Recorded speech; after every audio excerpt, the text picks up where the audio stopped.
Sa network business, marami kang pwedeng pagdadaanan. Pero tandaan mo ito, sa mga traditional business, marami ka rin pagdadaanan. So, ang kaibahan lang sa traditional at saka network, sa traditional, malaki ang puhunan. Sa network, maliit ang puhunan. Pero pwede kang kumita ng mas malaki, mas higit sa kinikita mo dito sa traditional business. Kaya maraming mga tao na hindi na-involved, hindi na-open ang isipan sa network business dahil hindi nila naunawaan, hindi nila na-research, hindi nila na-pag-aralan. So, ang payo ko sa iyo, sa lahat ng kaibigan natin, sa mga makapanood sa video ito, pwede mong i-research, pwede mong pag-aralan ang network business. Dahil ang network business, marami na po ang kumita ng milyon-milyon. Marami na kumita ng maganda. Marami nang natutupad ang pangarap. Ang kailangan mo lang, pag-aralan mo, hanap ka lang ng maayos na company, maayos na mentor.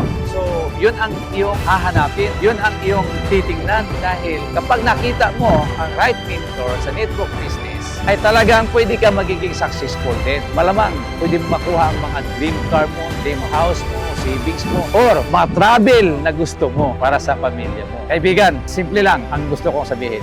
More power!